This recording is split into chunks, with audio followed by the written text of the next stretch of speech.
आ जाती हैं और हमें पता भी नहीं चलता है, जिसके होते हुए हमें परेशानी का सामना उठाना पड़ता है। तो आज देखते हैं कि वो कौन सी 10 चीजें हैं हमारे घर में जिससे कि हमें धन की कमी हो रही है। तो चलिए स्टार्ट करते हैं।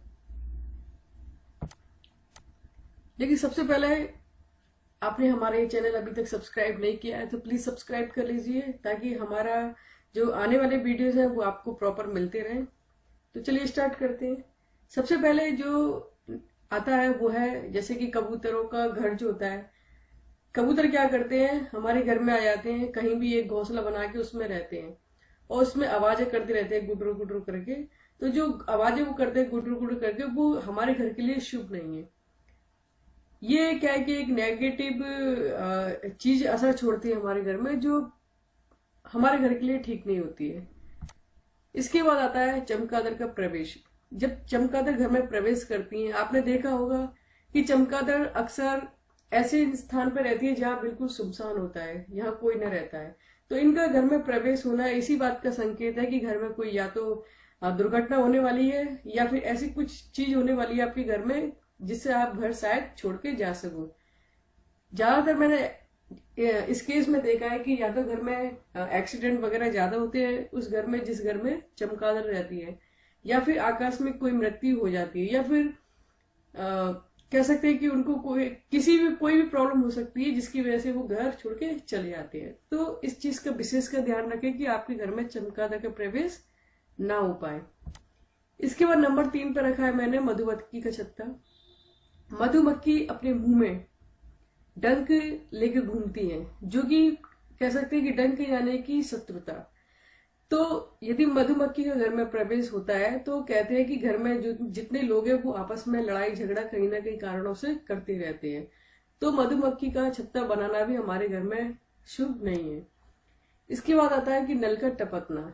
जब देखा होगा प्राय बाथरूम में नल आकाश में ऐसे ही टपकता रहता है, वो उसकी टोटी खराब हो जाती है या बच्चे प्रॉपर उसको बंद नहीं करते हैं, तो पानी प्रॉपर टपकता ही रहता है। पानी टपकने का मतलब होता है धन का फालतू में व्यय होना, यानी कि कोई कुछ काम ही नहीं है फिर भी ऐसे ही पैसा जा रहा है। कह सकते हैं कि हम 1 रुपए की चीज लेने गए और 10 रुपए फ्री फालतू खर्च हो गए, पता ही नहीं चला कि 10 रुपए कैसे खर्च हो गए। तो इस तरह के जो फालतू खर्चे हैं उसमें ये नल के टपकने से उसको जोड़ा जाता है। इसके बाद आता है कि छत पर कबाड़। नॉर्मली क्या करते हैं लोग कि घर में जितना भी कबाड़ा होता है तो वो कबाड़ी को ना दे के छत पे डाल देते हैं। छत पे डालने की जो सबसे अशुभ चीज होती है, जैसे कि लोहे की सरिया हुई, गीली लकड़ियां हुई, ये तो एस्ट्रोलॉजी के हिसाब से या फिर लाल किताब के हिसाब से बिल्कुल इसको नेगेटिव माना गया है। इन चीजों को छत पे नहीं डालना चाहिए। और इन चीजों के अलावा भी कोई भी ऐसी चीज है जो बारिश में भीग रही है छत पे, वो आप छत पे मत रखिए। यदि आपको छत पे रखनी है तो एक और ऊपर कवर्ड ऐसा बनवा दिए, टीन जैसा कुछ लगवा दीजिए, ताकि बारिश का पानी उन पर ना गिर सके। लेकिन मैं यहाँ सजेस्ट करूंगी कि आप छत पे कोई भी कवर ना रखें। इसके बाद आता है घर में, सॉरी मैंने दरार की जगह करार लिख दिया है। घर में जो दरार होती है, जो घर टूट जाते हैं हल्का से, एक देखा हुआ कि लाइन एक दरार से आ जाती है घर में, वो दरार भी घर में नहीं होनी चाहिए। यदि वो घर में दरार आती है तो कह सकते हैं कि हमारे रिश्तों में भी दरार आ सकती है। तो तुरंत उस घर को या तो रिपेयर कराना है पूरा, अगर रिपेयर ना करा सको तो उन दरारों को भरने की कोशिश करिए। इसके बाद आता है पूजा में जो, सॉरी यहाँ भी गलती हो गई है, पूजा में जो बासी बासी फूल होते हैं, जो लोग क्या करते हैं बासी फूल लाते हैं भगवान पे चढ़ाते हैं, फिर दूसरे दिन फूल लाते हैं, बासी फूल को नीचे रख देते हैं और उनको वहीं की वहीं रखकर छोड़ देते हैं, या फिर ऊपर पूजा करी नीचे स्टोर में उसको उठा कर रख देते हैं कि जब कभी जमुना जी जाएंगे या गंगा जी जाएंगे या फिर समुद्र पे जाएंगे तो उनको बहा देंगे। लेकिन आपको ऐसा नहीं करना।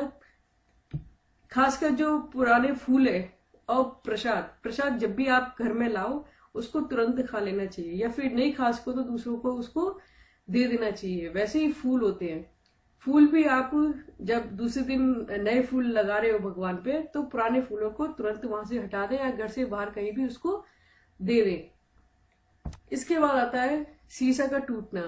काफी लोग होते हैं कि घर में कोई भी शीशा टूट जाता है तो उसको ऐसे ही छोड़ देते हैं कि कोई बात नहीं, आधा शीशा तो काम कर ही रहा है।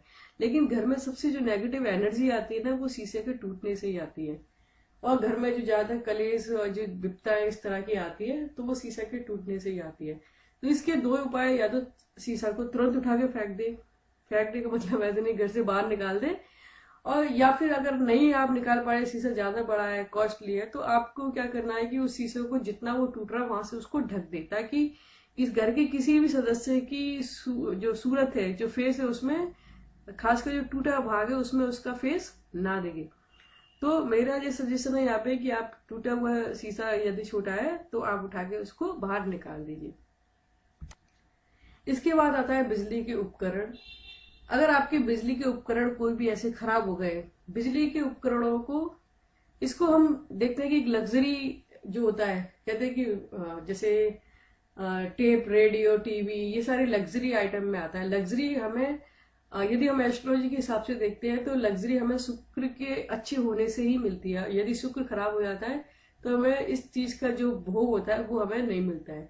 तो शुक्र को स्ट्रॉन्ग करने के लिए आपको चाहिए कि बिजली का जितना भी सामान है उसको बाहर फेंक दे।